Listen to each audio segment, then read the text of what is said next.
Hi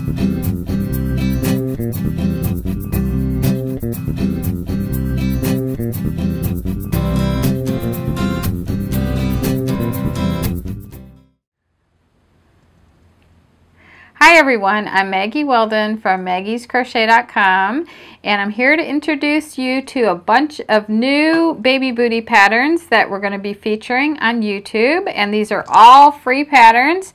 And this collection here starts out with the same exact bottom, like you start with the toe and then you go to rows, and then all we did was switch off the cuffs on all of these, and we used different yarns. So all of these yarns that you see here are available at maggiescrochet.com, and the links to everything are going to be listed below, including the patterns and the yarns. And I thought I'd just show you a couple of them. This one is, these were made from Prism, and there's a beautiful blue variegated color, and then the pink color, so you can see those here. This was a sport weight cotton yarn, and most of these are like sport weight or maybe a little bit lighter, but you can try using maybe a light worsted weight yarn. That would work also, and they might come out just a little bit bigger, but it'd be fun just to experiment with different types of yarns. This one was done with Cotton Fair by Premier, and this is Mary Maxim's Twinkle yarn, which we carry, and we also carry this one. These were done, I love these, were done with this Afternoon Cotton, which is, I think, sport weight. And I'm also going to be showing you other booties using different brands of yarn, and one of them I've already designed is Woolly's Thick and Quick, and I think that's as thick as you can go for a baby booty, but it's really, really adorable. So I've already designed those, and those are really cute. Those will be coming out in the future. So this will introduce you to a lot of different baby booties, and there might be additional ones other than these also. So I hope that you enjoy these projects, and right now I'm gonna take you to a close-up, and Christina is gonna show you how to make these adorable little gifts that you can give away and use for your baby. Hey everybody, it's Christina from maggiescrochet.com. Today I'm showing you how to make this adorable little red and white striped booty. This is a really easy project. It's mostly double crochets, singles up here in the cuff. You'll need red and white yarn. I'm using Afternoon Cotton from Premier. This is a 100% cotton yarn, which is great because that means it's machine washable. So we love that about it. Now you'll notice when you look at the written directions for this, it's going to recommend a size B or C crochet hook, depending on what size of booty you're trying to achieve. I'm going to be using a size E today. I crochet fairly tightly, so to meet the gauge, that's just what I needed to use. So do yourself a favor, take a few minutes before you really get started and do just a little sample, just a little square. It'll give you the measurements and the pattern for how big that should end up to be. And go ahead and adjust your hook size appropriately. You'll save yourself a lot of frustration later on. So once you know what hook size you're going to be using,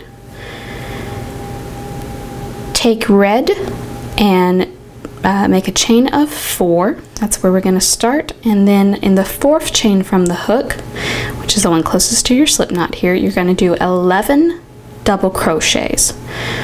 So yarn over, insert your hook down into that chain stitch, drop a loop, pull it through. You've got 3 loops on your hook now. Pick up a loop, draw it through 2 of them. Pick up a loop, draw it through the remaining 2. So I'm going to do that 10 more times, and I'll come back when I'm ready to go on to the next part. So I did the rest of my double crochets. If you include the chain here, then I've got 12. You may notice as what happened to me here, when you work that many stitches into the first chain in your foundation chain, you'll have a tendency to stretch out, but that's okay. Just take the tail of your slip knot, and if you give that a little pull, that hole will close right up. I like to leave the tail on the wrong side of the work. That way, well, it's really easy to tell which side is the right side and the wrong side, so we'll just leave that hanging out back there. So I've got my 12, it looks a little more like a circle now. I'm going to slip stitch my round together. So that's going to go into the third of my beginning chain here. So 1, 2, 3. Here in this top one, I'll just do a little slip stitch. So pull loop through and pull that same loop through the first loop on my hook. Round 2, you're going to go ahead and chain up 3, do a double crochet in the same space, and then do 2 double crochets in each stitch around. So if we had 12 stitches before, at the end of this round we should have 24. At the end of round 2, you'll have 24 stitches all the way around, including the turning chain, the chain there that you started with. Again, we're just going to slip stitch this together, right like that. Now, rounds 3, 4, and 5 are all the same. You'll start by chaining up 3. Again, we will count that as a double crochet, and then do 1 double crochet in each stitch round. So I'll still have 24 at the end of this round. That'll be the end of round 3. I'll do rounds 4 and 5 exactly the same way, and then I'll come back and show you how to go on from there. So at the end of row 5, you should have something that looks a little bit like this. I've gone ahead and snipped off my end there. I'll weave it in a minute. Before I go any further though, remember how I said my starting tail was on the wrong side when I worked in the round? Well, this is the wrong side, so I'm going to take just a second and flip that so I've got the right side facing out. Great. Next step, with your red yarn in a slip knot on your hook, you're going to join 12 stitches away from where you just cut off. It's pretty much exactly halfway across, but we'll go ahead and count just to be sure. 1, 2, 3, 4, 5, 6, 7, 8, 9, 10, 11, and there's the 12th one. So just insert your hook into the stitch, pull up a loop from the back, and pull it right through the loop on your hook. Now we're joined with just a slip stitch. We'll start by chaining 3, and then work 1 double crochet in each stitch around. Now you may be asking, why didn't we just do that from where we were? This is going to end up being the top of our booty. We're working in rows now, so when we come back around to the side here, we won't be joining this, so it'll be open right here. That's the ankle part of the booty. And this is where we joined all our rounds. Notice how it looks a little bit different than the rest of the work? So we're going to make sure that ends up on the bottom, just so we have a nice clean look on top. So that's why we're joining here. So I'm going to work 1 double crochet per stitch all the way around. When I get over to this side again, I will not join. I will chain 3, turn, and work another row across. So this is row 6 that I just started here, and I'm going to do rows 6 through 11 exactly like this. When you get to the end of row 11, it'll look like this. See, this is the top of our booty now, where the ankle will be, the foot will go in, and down here on the bottom is the not quite as pretty part of our rounds where we joined all our slip stitches and such. So we've got this. When I clipped off, I left a fairly long tail, and now I will use that tail to sew the back of the booty together. Just fold your yarn in half, wiggle it right through the eye of your yarn needle, match up your sides. I'll do a couple extra stitches right here at the beginning.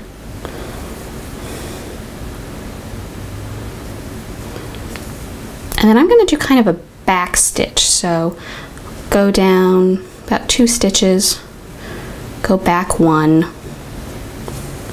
go down a couple stitches, go back 1. And I'll just do this all the way down to a couple extra stitches at the end, and then weave in any leftover thread that I've got. So here's the seam at the back of the booty, and that should hold nice and tight for us. Now picking up your red again on your same hook, we're going to join with a single crochet into the end of the double crochet row right beside the seam. So this double crochet right here. Hold your yarn behind, take your hook, go all the way under that double crochet stitch there, grab a loop, pull it up through, and there's your first single crochet. Do 2 more in that same space, and then you'll continue all the way around doing 3 single crochets in each end of the row. So that'd be 3 in that hole there, 3 there, 3 there, and when you come back around to the seam and do your last 3 right here, you should have 36 single crochet stitches. At the end of round 1 of the cuff, you've just done 3 single crochets into that double crochet right there, and then we'll just join these together with a slip stitch. So go into the first single crochet of the row and then just do a little slip stitch to bring those together. Second row, we'll start with 4 chain stitches. We're going to count that as 1 double crochet and then 1 chain. You'll skip the next stitch, do a double crochet in the following one,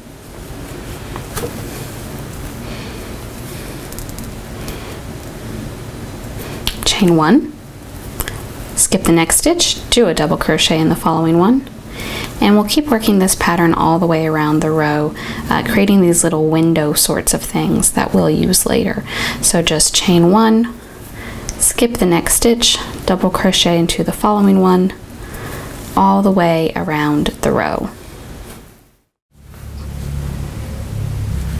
At the end of round 2, you'll have just done a double crochet and a chain 1, and then we're going to join into the starting chains of the round. So we're going to join into the 3rd chain from the bottom, so count up 1, 2, 3. There's your 3rd one. And with just a little slip stitch, go ahead and join there. Now, the next row we're going to be working in white. So I'm actually going to undo that slip stitch real quick, because the easiest way I find to change colors, the least noticeable way, is to work the new color into the last bit of the last stitch. So same principle, we're going to insert into that same loop, but this time I'm going to pull up the white. I've tied a slip knot, I'll slip that on my hook there, pull it through both of those red loops. You may find that you need to tug on your loose end of red a little bit, just to kind of tighten that up. So now I'm joined with white, and we're going to start the next row. We'll chain 1, and then we're going to work single crochets all the way around. So 1 in the top of every double crochet, 1 in every chain space. So we'll go ahead and do 1 right here, 1 in the chain space, 1 in the top of the double crochet, and we'll continue doing that all the way around. Now, normally when you're working with 2 colors and you're working stripes, so you don't want to cut the yarn, you're just going to carry it between the stripes. You'll normally carry it in the back like I'm doing right now. And normally that's great, that's normally what you want to do. But since we're going to fold the top of this cuff down, what's inside will actually become on the outside. So I actually want to make sure that I'm carrying my red yarn in the front so that it doesn't show on the back. The same thing with the white. When I switch back to the red, I'm going to carry it in the front so that when I flip down the cuff, I won't notice where I carried over. So I'm going to continue this round of white. When I come back to the beginning, I'll slip stitch together. I'll do another round of white, just 1 single crochet in each single crochet. After 2 rows of white, I'll switch back to red. I'll do 2 rows of red, 2 rows of white until I've got 14 rows total, or 7 stripes, ending with a white stripe on top. And I'll come back then and show you the finishing touches. So here's the booty after I finished all the stripes. Got 7 rows of stripes, which are 2 rows each, so 14 rows of single crochet there. Here at the back, you can see where I carried my yarn from row to row, but like I said, we're going to fold this down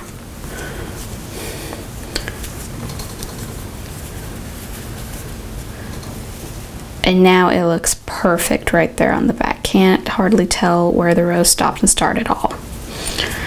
Only thing left to do is put an adorable little bow there on the front.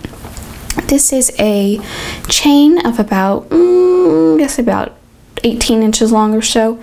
I made this using the same yarn, but I used 2 strands just to be a little thicker. If you want to use just ribbon, you can certainly do that as well. So you may want to do this before you flip your cuff down, but what you're going to do is just thread it in and out of all these little windows that we made earlier. So start right in the front here. I find this just as easy to do with my fingers, but you could certainly use a hook to help you. Or before you weave in the ends of the thread, you could even thread those through a needle and pull it through that way. For me, this is working pretty well. Hope you guys have found this video helpful. If you have any questions, please leave them in the comments below. We'll do our best to try to help you out. The pattern for this project, as well as links to all the materials you need, are found down in the description below. And we're almost back around to the front. There we go. So now we just have to even up the little ends there. Tie a cute little bow.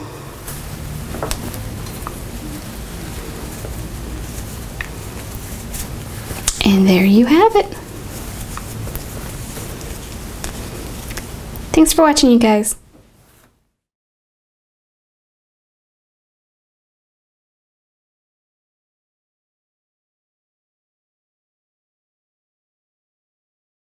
And this is the third part, which we're going to do the edging round.